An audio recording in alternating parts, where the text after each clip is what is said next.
Good morning, everyone. There is a quorum in the room, so I'd invite you to take your seats so we can get started.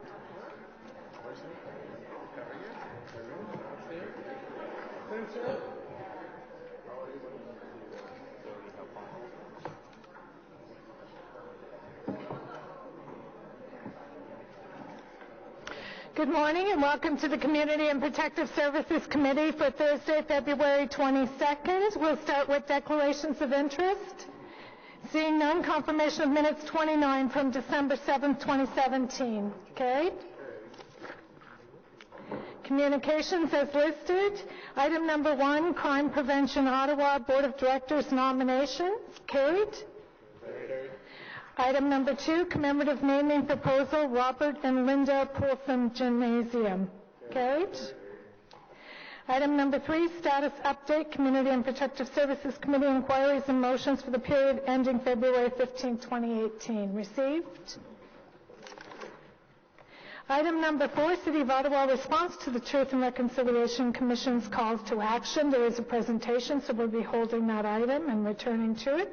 And item number 5, naming Saigon Square. Councillor McKenney, I think you wanted to say a few words.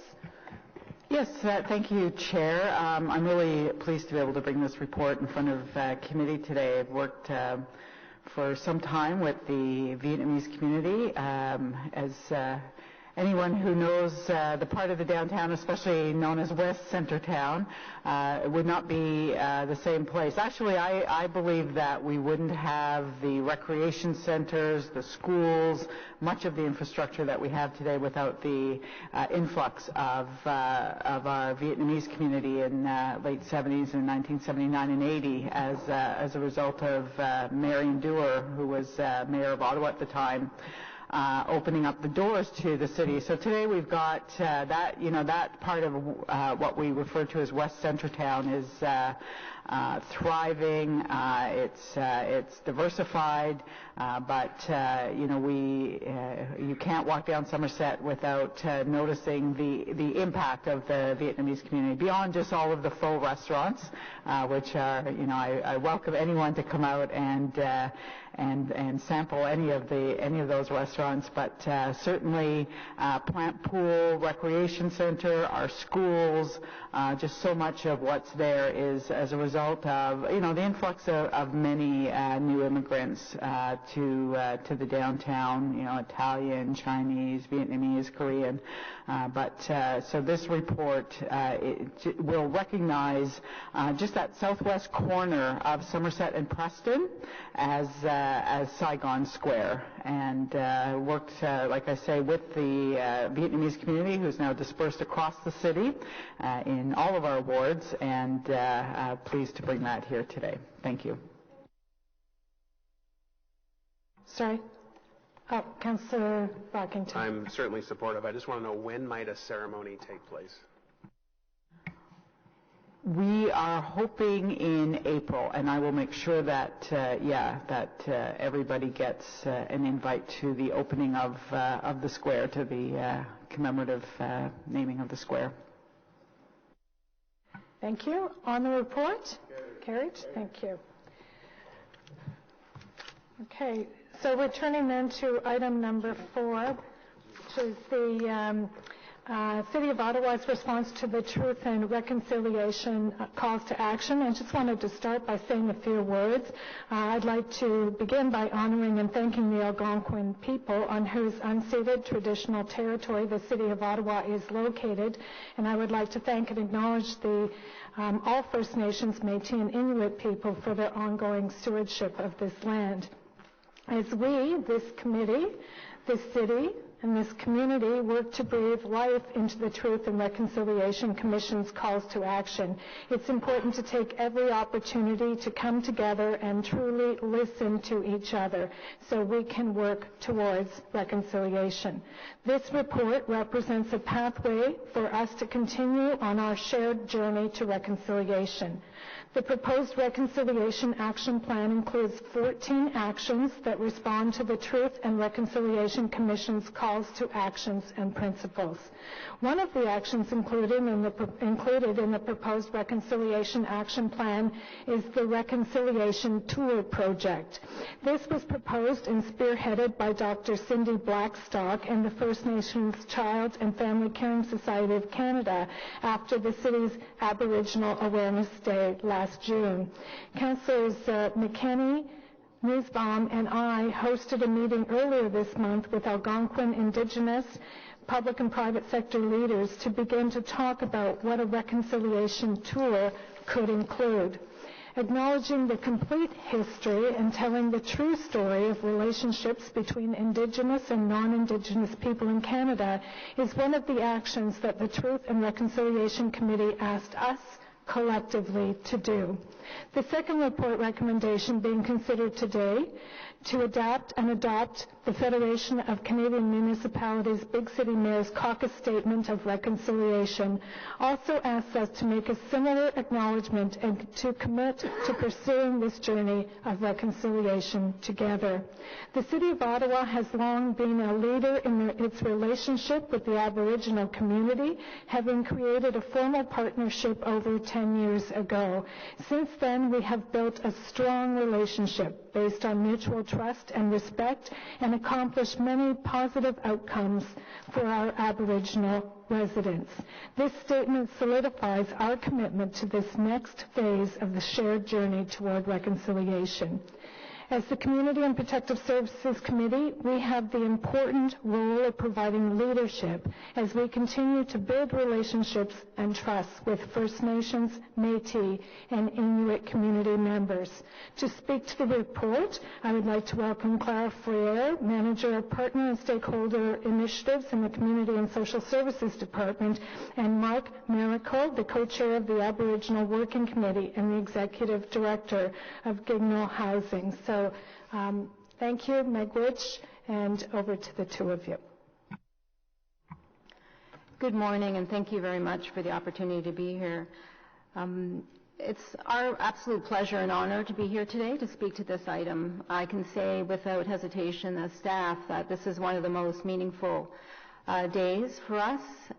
This is marks a huge milestone in our joint journey towards reconciliation and is a real reflection of the work that we've done in collaboration with Métis, Inuit, and First Nations people here in Ottawa and with the First Nations of the Algonquin First Nations as well. It would not have been possible, I can say wholeheartedly, if it were not for the partnership and collaboration and care with which the Ottawa Aboriginal Coalition has worked with us. So I would like to acknowledge that, and specifically under the leadership of Mark Miracle, who is here with me today. The Aboriginal Working Committee has also worked very hard, and that is a committee that was formed 10 years ago and includes staff from across municipal city departments, as well as many members of our partner organizations such as the Police Service, Ottawa District School Board, and others, and many of whom are here today in the audience. We'd like to acknowledge the collaborative partnerships we have both with internal and external partners. And before jumping in, I just want to again acknowledge the work of staff. So Nicole Sullivan, Gloria Garbullo, Susan Grant, Jen Charles, and several other staff from departments across the city, without which this report would not have been possible today. And finally, we would be remiss if we didn't acknowledge the contributions of elders and traditional teachers who were very gracious to meet with us over the last year and a half and provide their input. And I hope that they would feel that their input is reflected in the work that's being spoken to today. As the Chair mentioned, our report recommends that this committee recommend to Council that we adopt the City of Ottawa Reconciliation Action Plan as presented in the report and a Statement of Reconciliation, this one adapted from the June 1st Federation of Canadian Municipalities Big City Mayors Caucus Statement of Reconciliation. Today, Mark and I will be speaking in support of the staff report, and we'll review a little bit of the history of the Aboriginal Partnership with the City of Ottawa, the local urban Aboriginal Partnership, the accomplishments of that partnership over the last couple of years, and we will speak specifically to the proposed Reconciliation Action Plan. So right now I'd like to ask Mark to take the Thank you very much, Clara. It's certainly my pleasure and honor to be speaking to the work that we've been doing together. And I think if there was anything that I was going to underline in terms of relationship building and where we are today, it's a reflection of a lot of trust building and joint work. And we're at a position in terms of the relationship with the city where we do things together, and we've got to a point where it's about shared risk, and we both have something to win and lose in that exercise, and that's the commitment that we make to each other. And I certainly want to acknowledge the support of the committee and the city consistently. We've been on this journey for over 10 years, and it really isn't about a specific destination.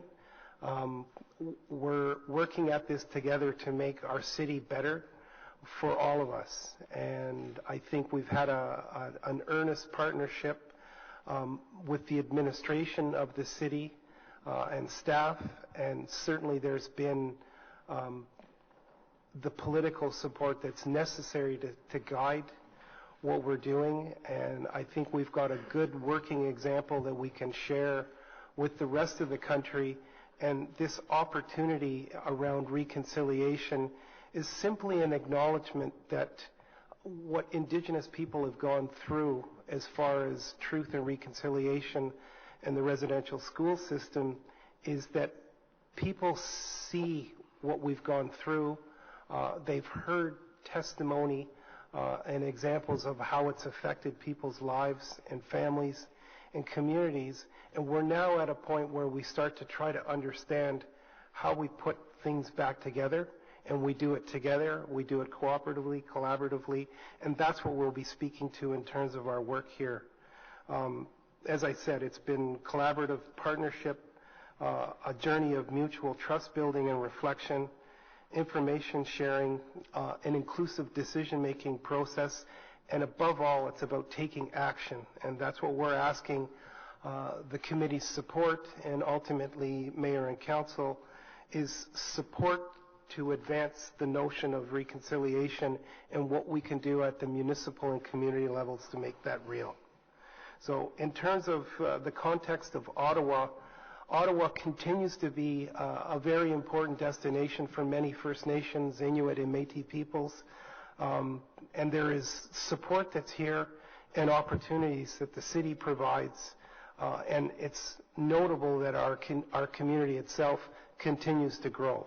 So that hasn't changed. The 2016 census reflects that population is around 23,000, but I know from an organizational and service perspective, that number is more likely to be double that amount. And there's in and out in terms of migration from home communities and other cities into Ottawa, but it's overwhelmingly larger than the stated 23,000 people in that census. The other thing to note is that is the diversity and cultural richness. We have Indigenous people from virtually all over the country. There's over 63 linguistic groups. We see this in terms of housing, demand, and service, a very diverse population. We have all of the national and political organizations, a lot of professional development organizations that are here that's attracting people that are educated, lots of experience, and it helps define a different experience in terms of the urban Indigenous reality. The other thing to note is that our city has the largest population of Inuit people outside of the north. And it's a service hub, again, political representation, and my sense is that that number is also understated in terms of what they're saying. In terms of a documented number being around 2,000, it's probably double that. So it's significant. It continues to grow. As far as the coalition's working relationship through the Aboriginal Working Committee with the city, we've been in place since 2007. We've worked very closely as a coalition with city partners. We actually have 11 members that are part of our coalition. And that number is, we're always looking to grow that number in terms of representation. And in terms of community partners, obviously the city departments that have a close interaction with Indigenous people on the service side are involved. We also have the United Way, the Catholic and public school boards, the Ottawa Police Service, as well as the coalition, as I formally stated. We've worked together to take practical action and to focus on service delivery, to enrich cultural initiatives and build knowledge and awareness about Indigenous history and our cultures. And I'm extremely proud of how we've grown together over the past 10 and a half years, and that it's focused on outcomes. And it's really the relationship that was set. We went on a journey right from the beginning when we established the coalition in 2000, 2001, and that was a comment from our elder that was and has been a very big part of who we are as a group, that it was always about relations, and everything that we do is about relationships. So that continues to be our foundation on this journey, even toward building reconciliation. And some of the examples that we have in terms of accomplishments is that over 350 city staff and partners have attended the last 2 years of our Aboriginal Awareness Day that's held close to National Indigenous Day on June 21st. We've focused over the last 3 years specifically on the residential school experience. In 2015, we had Chief Bobby Joseph, who is a survivor of the residential school system, come and talk about his personal journey through the residential school system and the work that he's been involved with. In 2016, we had Senator Murray Sinclair, who was the chair of the Truth and Reconciliation, lead a keynote address to that Aboriginal Awareness Day and talked about the work of the Commission and its impact at the community level, and basically took us on a bit of a history lesson over the course of Canada's relationship with Indigenous people, resulting in the residential school system and its impacts, and then touching on the recommendations that they were making and their calls to action. And most recently, in June of 2017, we had Dr. Cindy Blackstock talk about the history of the residential school system and some historical figures here in the city that were part and parcel of that policy and responding to the impacts of the residential school system. We've also had over 250 Aboriginal youth participate in I Love To program series and I Love To Mentor program series that's sponsored through the City of Ottawa. The Housing First program has also seen 51 Indigenous youth served through Wabano's youth home-based case management system, as well as a full-service and culturally competent dental health clinic that's been initiated at Wabano Centre for Aboriginal Health in October of 2016. Since in 2017, we've had over 500 patients seen through over 1,200 visits that's focused on preventive dental outreach that the Ottawa Public Health has sponsored and worked very closely with the community to develop this program. As well, an Algonquin commemorative art installation within Festival Plaza, and Algonquin artists have been commissioned for art installations as part of the light rail project at the Bimisi Light Rail Station. So I think what's important to note is the city has been very visible and very public in terms of its demonstration of inclusion and support and celebration. And that, again, in and of itself is contributing to reconciliation and better awareness and better education about our interaction within the community. There are also a number of other highlights that the working of our working group in the last 2 years have taken, and that's attached as part of document 2 in the committee report. The other thing to note is our working model that's been developed as part of the Aboriginal Working Committee, and I think this is probably the best expression of a culturally consistent application of collective action and collective impact.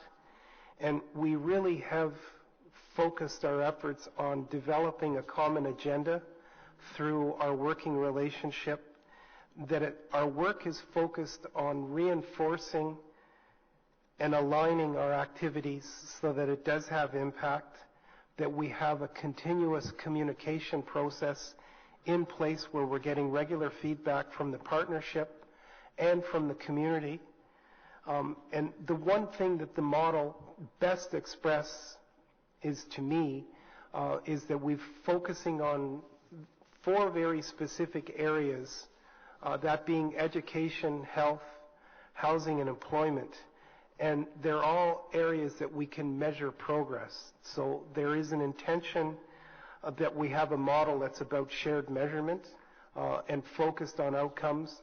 Of course, culture and community are at the center of everything that we do. The notion is that as we have better education, better housing, better health, stronger participation in the labor market, that it all contributes to community well-being.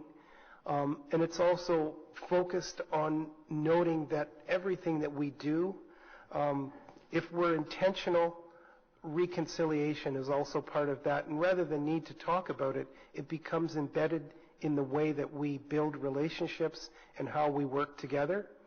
And the result is like a pebble in a pond. You know, we're talking about building a culturally relevant, a vibrant, healthy, safe, educated, engaged community that's for the benefit of everyone.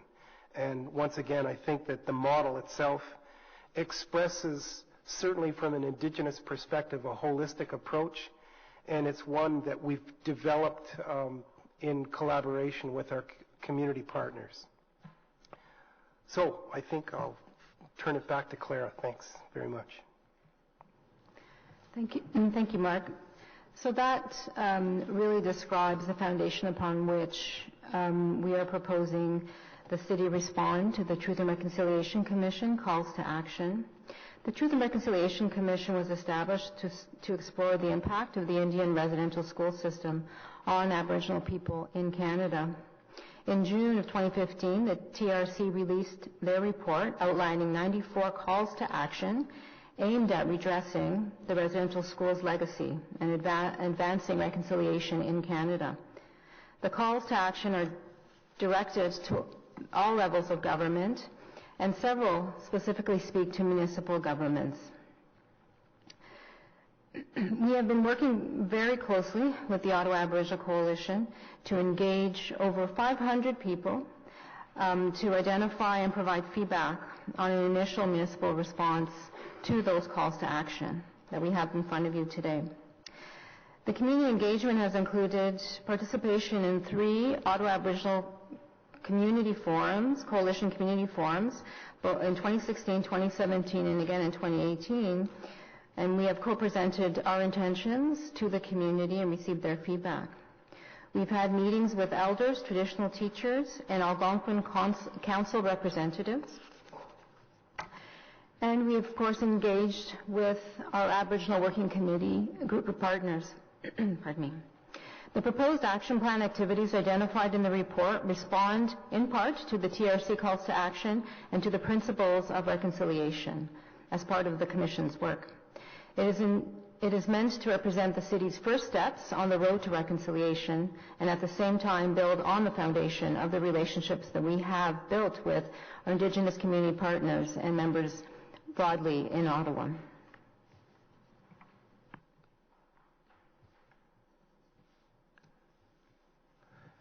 So with respect to the Statement of Reconciliation, in our discussions with our elders and traditional teachers, as well as the broader Indigenous community, was made clear that the city's response to the Truth and Reconciliation and the calls to action must demonstrate leadership and action.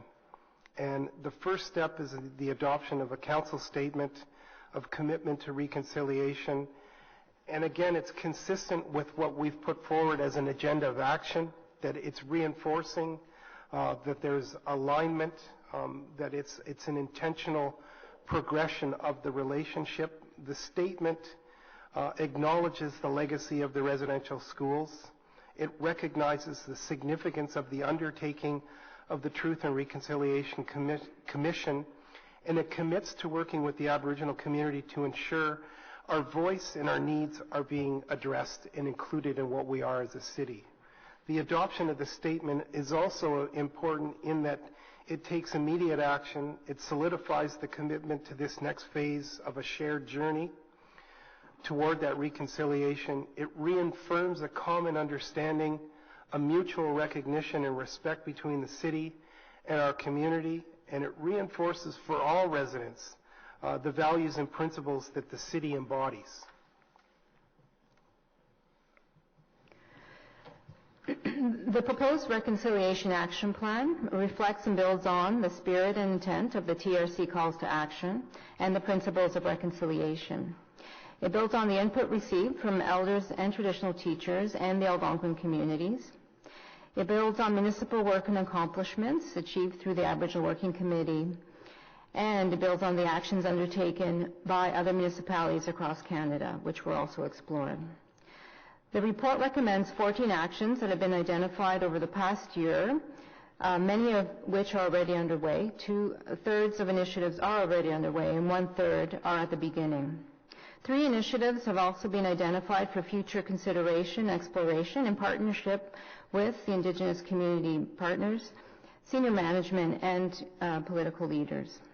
These include an Ottawa-specific council statement on reconciliation, commitment to reconciliation, an annual dialogue or meeting between municipal elected officials, leaders, and Indigenous elders, including Algonquin First Nations, and renaming of highly visible dedicated spaces at Ottawa City Hall and other municipal buildings. Moving forward, the Aboriginal Working Committee will inform the implementation of the Reconciliation Action Plan.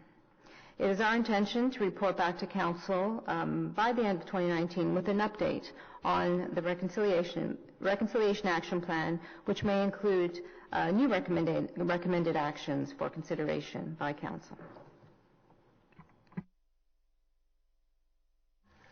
Just in closing, I'd also like to acknowledge the support that this committee, and certainly through Councillor Deans and other councillors that have attended meetings that we've convened, and most importantly, community forums that we try to do twice a year.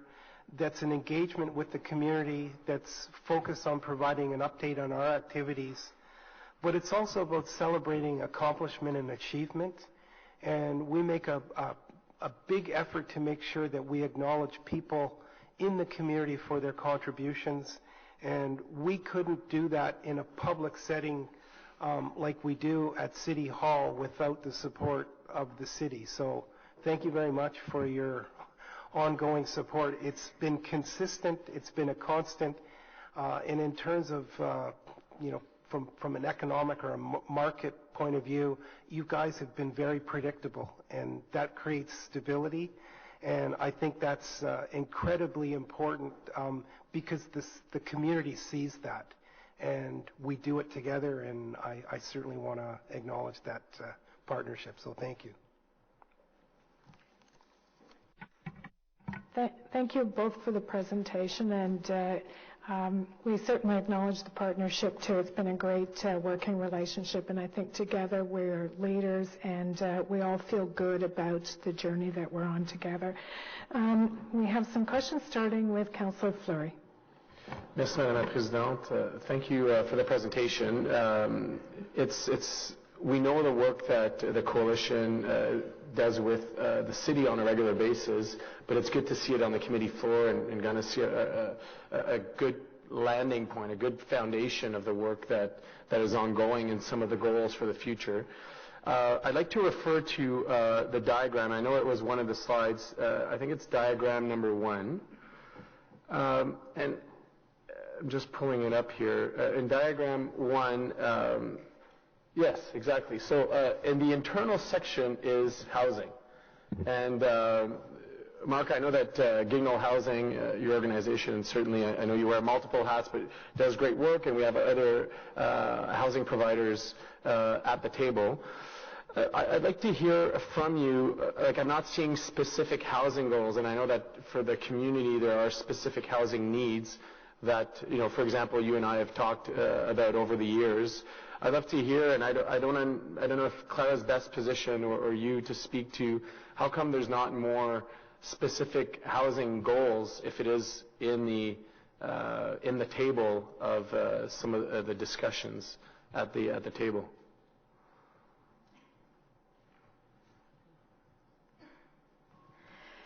So certainly housing is a priority of the work of the Aboriginal Working Committee, and it remains a priority. And as part of the work that we do collectively, it is a constant operational priority. And there are housing activities that are part of our Aboriginal Working Committee that become part of an operational plan.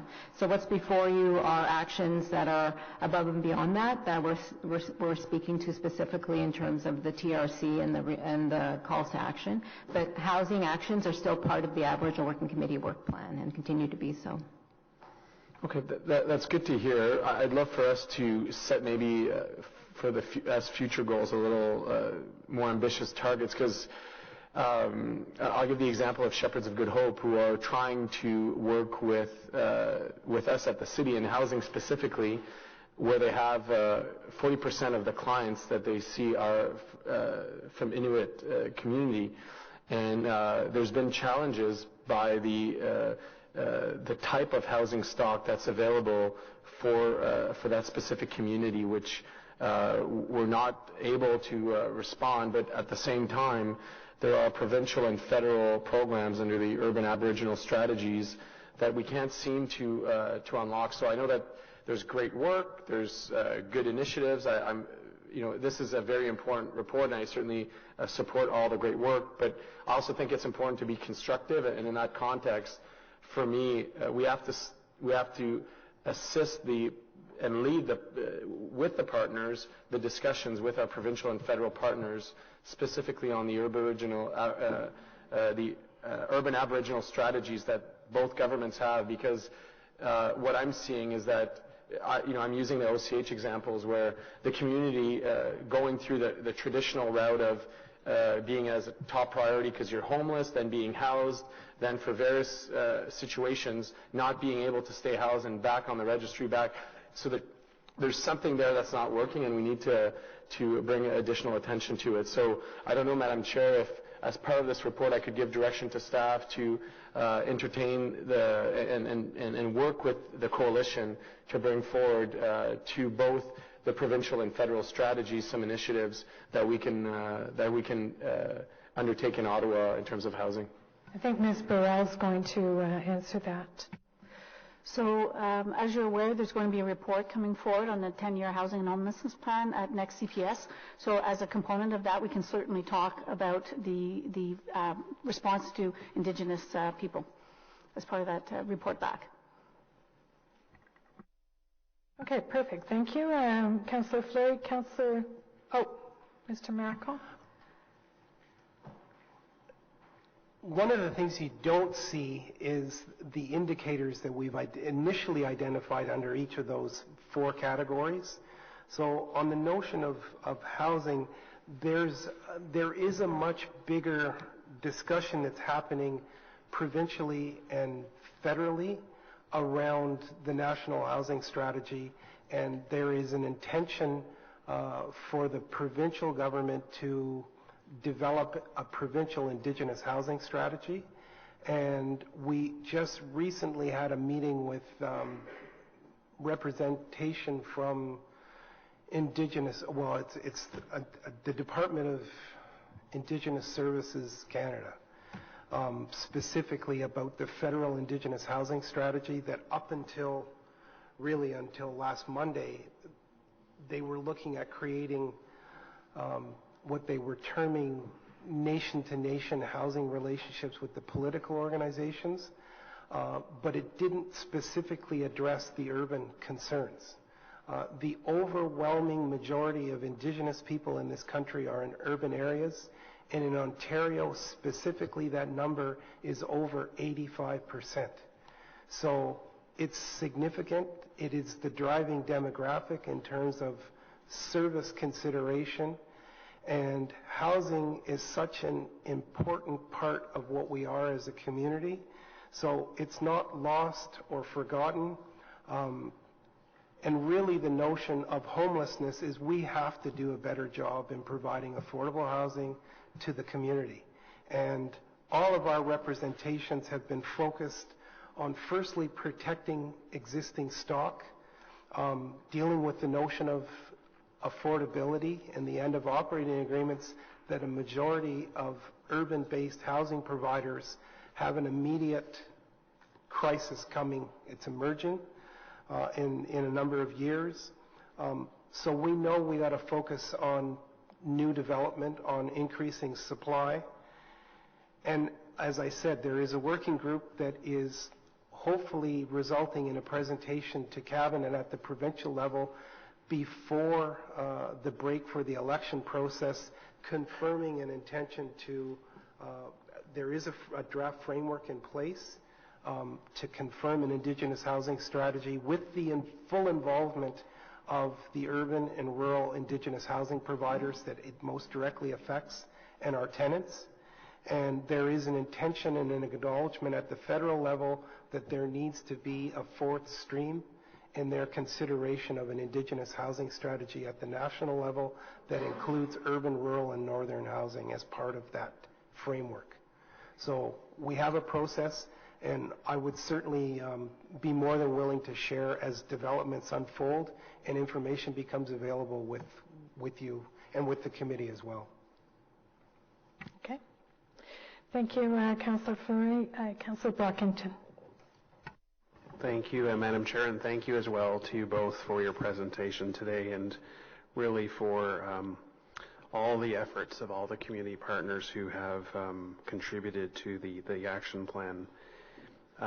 It's a long time coming. I'm very pleased to see this here. A few questions. So does the action plan include all of the relevant municipal-related recommendations from the Truth and Reconciliation Commission? Is there anything in that commission's report that is not being reflected in your action plan?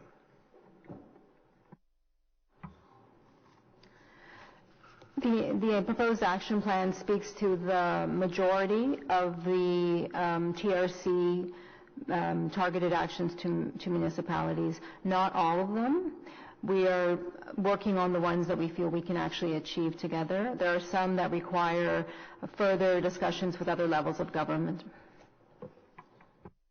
Is it possible at some point for this committee to learn what those recommendations are that we're not going to implement or tackle in the short term, just so we're aware of what the Commission has recommended overall, what we can tackle now? And I agree with you, let's try and accomplish what we can right away, but it's also, I think, good for this committee to understand what those outstanding issues are just going forward, certainly if we can help you in any way.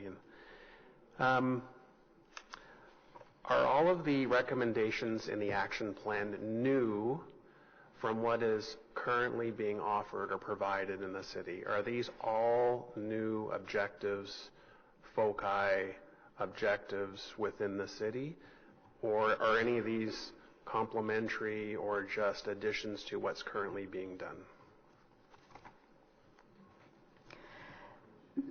Several of the actions are new. Several of the actions have not yet started. They were priorities and/or initiatives that were spoken about and approved by council through other plans. However, what we're focusing is on initiating action on everything that's in the report. And that can be accomplished with existing budgets from the various departments that these are going to be led by? Yes. Okay, very good.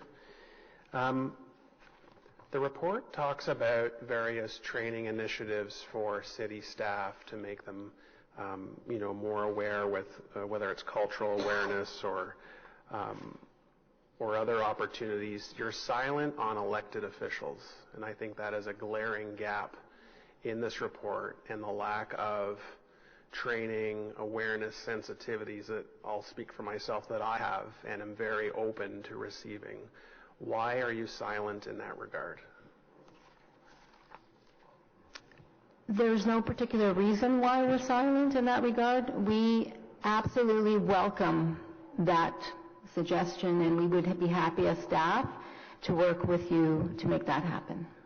I would suggest that before this reaches the council floor, we work on wording to include components that will include elected officials. I think that's very important. I think it sends the right message in an action plan that we're actually including the duly elected officials in that. They should not be excluded for any reason. I think we agree. But can we get some wording before, when does this come to council? Within? February 28th? Does that give us enough next time? Wednesday. I would respectfully suggest, Madam Chair, that we work with the clerk's office to identify how we would make that happen, perhaps as part of the new council orientation that would happen in 2019. Would that be reasonable? Yeah, what I'm suggesting is that as part of the action plan that council is going to discuss next week, we should have wording, not the specifics of how, but we should include wording that if there is cultural training, if there are opportunities for elders and elected officials to come together and work, which is absent now, that be included in that plan. I'm certainly willing to work with you in the clerk's office and maybe the chair, but I think, Madam Chair, something should be included in that. I'm okay with working on some appropriate wording between now and council. I do think, however, there are plenty of opportunities for members of council to engage if they choose to. Right now, I know I have been very engaged, and some of the other committee members have, but we can be more explicit if you would feel better about that. But I wouldn't want to create any impression that we've left elected officials out, and elected officials have been quite engaged in a lot of this work. I think it sends the right message to include it, and so that's why I raised it this morning. Finally, my remaining set of questions is about consultation. You were fairly detailed in all the different community partners that have been engaged and involved, and I'm sure they've contributed to the main themes or issues that are included in the action plan.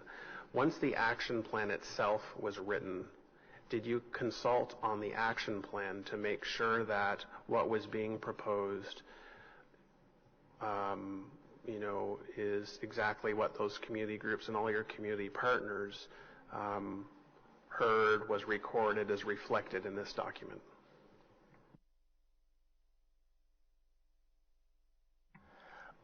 I think what's important in terms of the relationship is that everything that's been developed and expressed in the action plan has been vetted through the coalition for feedback, and we've presented that information as well notionally at our community forums. So there is an opportunity to update the community on what we're doing. We talk about what's being developed and worked on, and they have an opportunity to provide feedback and input in receiving that. So we actually get this is ratified through a community process and vetted through the coalition as well as the working group relationship. And just quickly to pick up on the previous point, again, the intention was never one about exclusion. There's been an open invitation, and I certainly welcome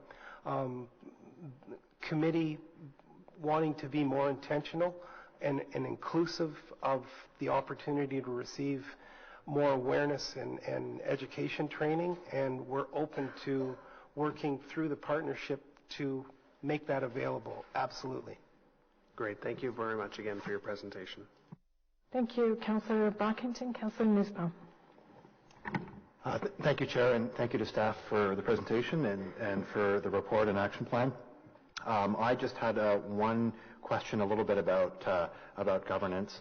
I absolutely think that your 12 specific actions make a lot of sense, and I wanted to offer an example of an action that might be of interest to the Aboriginal Working Group. It isn't on the agenda, and I'm wondering how one would advance issues that come up on an ad hoc basis. And the issue, which is kind of interesting, was as follows. A group of residents in my ward living on a street called Langevin Avenue approached me and asked whether or not the city would contemplate a street name change. And in doing the research, I think many people are aware that we had the Louis Hector Langevin block name changed on Wellington, and the City of Calgary changed the Langevin Bridge name to Reconciliation Bridge. And so I had no way of advancing that on my own, and I would hope that I could turn to the Aboriginal Working Group, because I think it would be important to have your views and the stamp of the group in any potential name change. And then, of course, the question would be, would it be fair to impose the cost of that name change on the residents themselves, or would that be something that the Aboriginal Working Group would recommend that the city absorb? And I'm sure that's just one example of maybe some other broader issues that could come up outside of the specific 12 actions. And so I guess my question is, is there the ability for these types of issues to be brought forward to the Aboriginal Working Group? If so, how would one do that? How often do you meet? I noticed that you're open in the next term of council for additional items, but I think there probably is a need for some nimbleness and some ability to get feedback and views from the working group on a shorter time frame basis. You just did. It's duly noted, and we will probably follow up formally with you and see how we can advance that. Great. Thanks. Thank you very much, Councillor Nussbaum. Councillor Kakish. Thank you, Chair, and thanks, Mark and Claire, for the presentation. I just had a quick question on the employment aspect, and you talk about targets or goals to increase the number of Aboriginal employees in the City of Ottawa, and I'm just wondering if we have any information or stats on the current makeup of that at the city, what our targets are currently and what we're proposing to target in the future. I don't have the figures in front of me. I know that our human resources colleagues do have figures, and that could be shared with committee after the meeting. Okay, that would be great. And I know in Donna Gray's shop, which I guess you're a part of, the diversity and inclusion, you're not? No? Yeah, close enough. But she's working on that HR, and then interested in that aspect. But you talk in the report about different sort of measures to reach out to those communities and let them know about those jobs and that employment. I'm just interested in knowing, I don't know if there's a preliminary framework about that, but how you would be targeting those individuals, because I suspect right now the percentage of Aboriginals that are employed with the city is fairly low. I don't know that for a fact, but I suspect that, or otherwise you probably would have had some more information on that in the report. So if you can talk about what exactly or some preliminary thoughts about how we would be targeting that outreach that you reference in the report.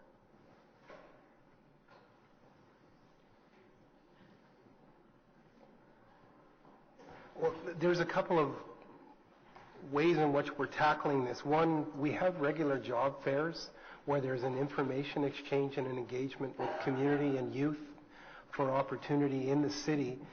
But I think one of the things that Donna Gray has been trying to advance, and we're working with Kajita Meekum, which is our employment training organization here in the city, as well as other members of the coalition, is to identify individuals at an earlier age that are interested in the opportunity to work with the city as a career.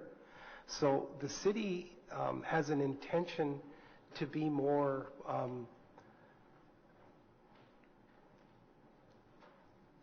forthright in engaging with individuals and working with them to, it's not just a recruit, like a job fair, it's really about making sure that they've got all of the things in place that they need to pursue a career in the city. So if they need to tailor their courses in school to be, say, to go in to be a paramedic or a firefighter, that the requirements that the job entails, and the city is looking at areas where there's growth and need for employment, and we're going to try to connect community members more deliberately, and then work with them and city officials or staff to get them to job readiness and be employable.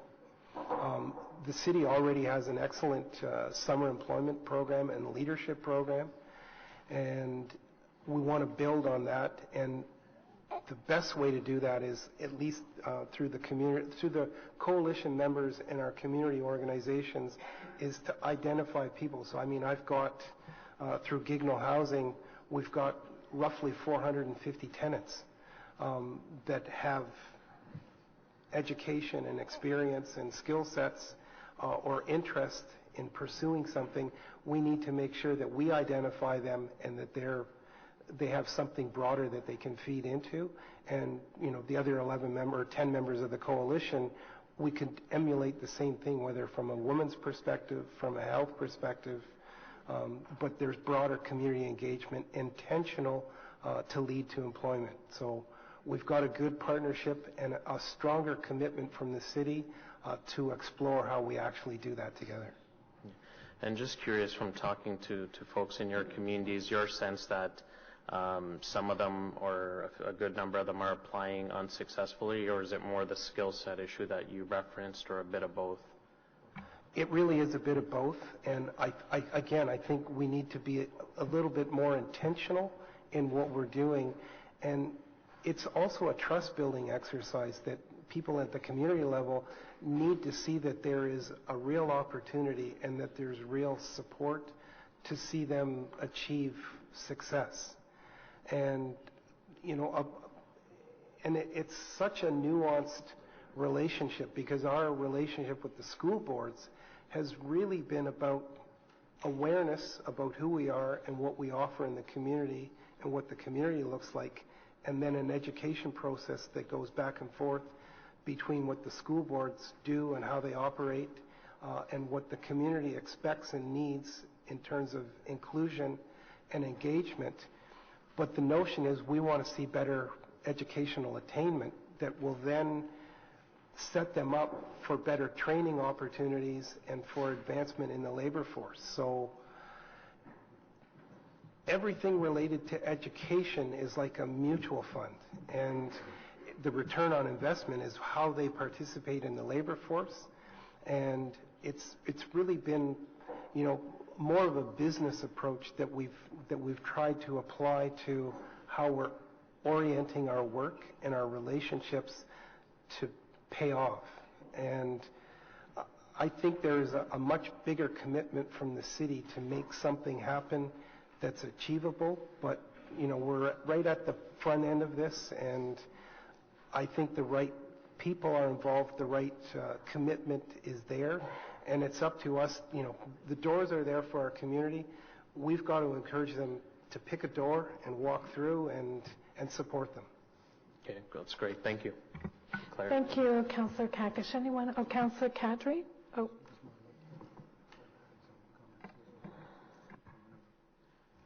Liz Marland from Human Resources has just come to the table and may be able to answer the councillor's question. Okay. With respect to the representation of the Aboriginals of the city, it's currently 1.5%, and we have the goal of raising that to 2% during 2018. And just with respect to the recruitment and outreach, we're currently embarking on a formalized recruitment and outreach strategy in 2018. And really that will involve a building relationship with the Aboriginal community to really understand the barriers and the challenges with respect to employment. At the end of May, we're actually holding our first City of Ottawa-wide career fair, where we'll be partnering with various members of the community, including the Aboriginal community, and we really with the goal of showcasing our city opportunities as well as really understanding the employment barriers. Okay, thank you. Councillor Kadri. Thank you very much, Madam Chair, and thank you very much, Mark and Clara, for your presentation this morning. And what I've read in the report and here this morning, I'm very encouraged with this process going forward. Just a question in terms of in the report it mentions your cooperation or participation with the Wabano Center that Ottawa Public Health has worked very closely with, especially starting in late 2016 and moving on to 2017. Have you had, I'm sure you've had conversation with the Wabano Center, in terms of public health. Have you had a request from Wabano Center that hasn't been met yet by Ottawa Public Health in terms of the health services that we provide at that center that comes to top of mind? Not specifically. I mean, every organization has wants and needs and requests. So I can't say that there hasn't been a request that they've made of the city that hasn't been met. The relationship with Ottawa Public Health is pretty deep and widespread because one of the other things that we're working collectively through the coalition is an Ottawa-specific Indigenous health strategy.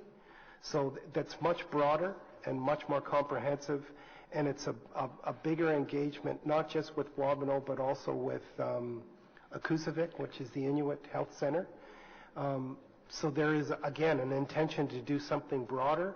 The dental clinic is really an expression of what's possible, and anything that Wabano has touched, by and large, has been extremely successful.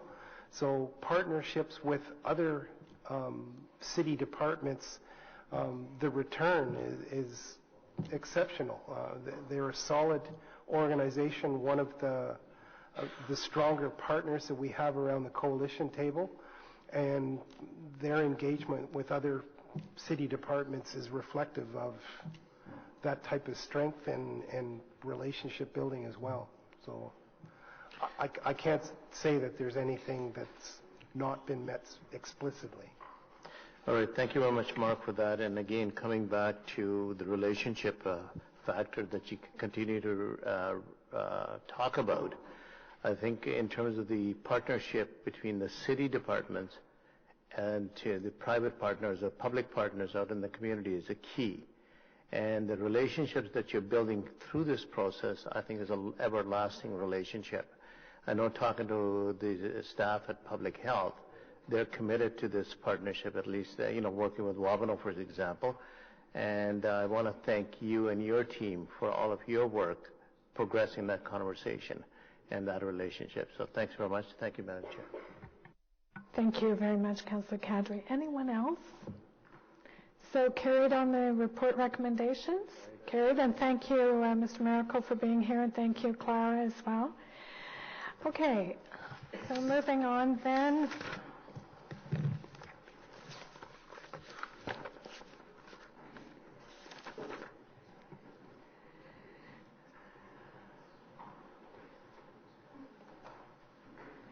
Okay, and notices of motion for the next meeting? Inquiries, Councillor Fleury. Merci, Madame la Présidente. When does the City of Ottawa plan to begin using an automated online portal to show parents where vacant licensed spaces are available across the city? And two, the current funding model for child care providers include a portion that is based on the number of subsidized children served.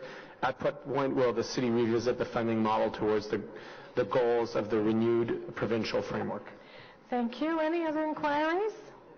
Seeing none, adjourned.